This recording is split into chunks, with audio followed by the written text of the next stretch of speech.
आज दुर्योधन को भी कृष्ण कृष्ण कृष्ण दिखाई पड़ रहे हैं।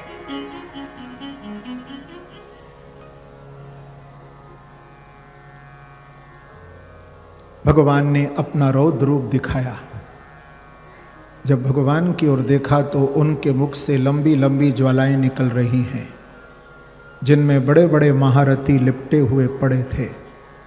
भगवान बोले कि दुर्योधन मुझे पकड़ लो। तूने समझा होगा कि मैं वही लाला कन्हैया हूं। जैसे कि बचपन में एक बार मैंने गोकुल में जब माखन की मटकी को फोड़ दिया तो मैया ने मुंह को उखल से बांध दिया, तो पकड़ ले। दुर्योधन कहते नहीं प्रभु, मेरे अपराध को क्षमा करिए, मेरे से बहुत बड़ी गलती हो गई। कृष्ण, आप मेरे घर का भोजन करिए, 56 भोग सजा है। भगवान ने कहा कि दुर्योधन अब तेरे घर का मैं भोजन नहीं करूंगा, क्योंकि भोजन तो दूसरे के घर का तब किया जाता है 3 परिस्थितियों में। भोजन कराने वाले के दिल में प्यार हो, माने भाव हो, या दूसरा अभाव हो, या तीसरा प्रभाव हो। तो देख दुर्योधन, मेरे लिए अभाव नहीं, तेरे दिल में भाव नहीं, और भगवान कहते मेरी दृष्टि में दुर्योधन तेरा कोई प्रभाव भी नहीं है।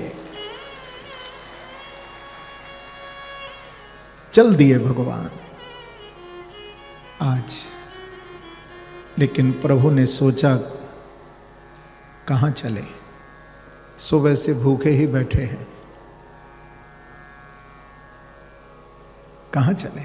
तो भगवान को याद आई कि मेरी चाची, मेरी काकी विदुरानी कितने दिन से मेरे दर्शन को तड़फ रही है। तो विदुर जी महाराज के घर की ओर श्री कृष्ण चल दिए।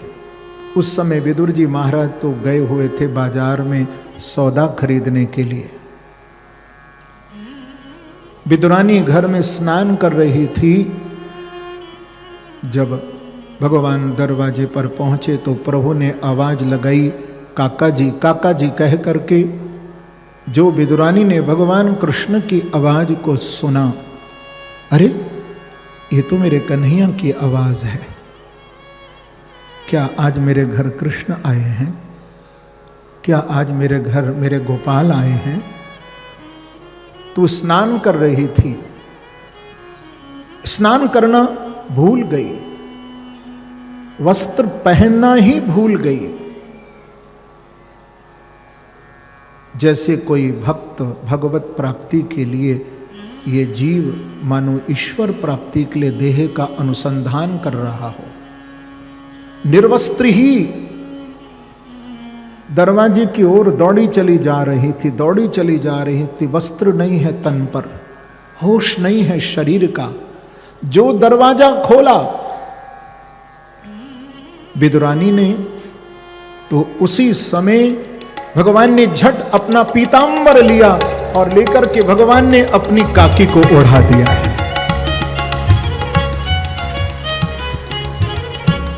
समझ गए प्रभु,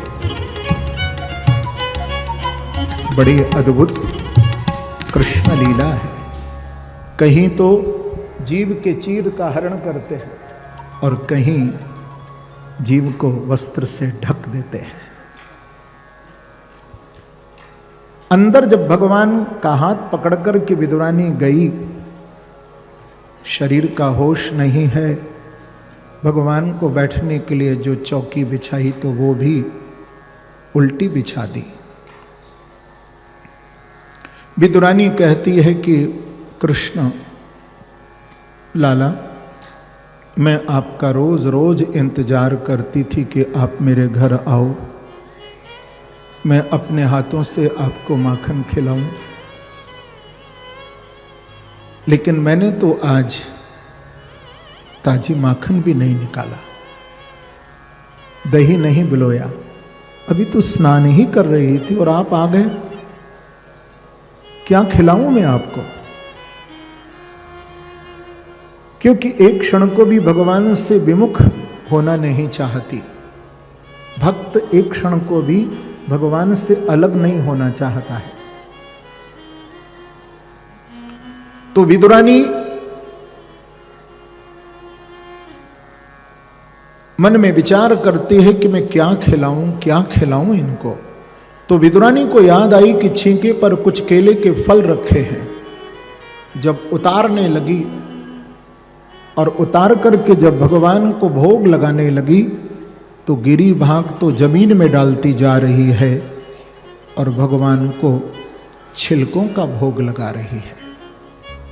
बंधुओं, सच बात है कि भगवान हमारी वस्तु के भूखे नहीं हैं। भगवान पदार्थ के भूखे नहीं हैं। आप 56 भोग लगा दीजिए, लेकिन भोग लगाते समय यदि आपके हृदय में भाव नहीं होगा तो भगवान उस वस्तु को ग्रहण नहीं करते।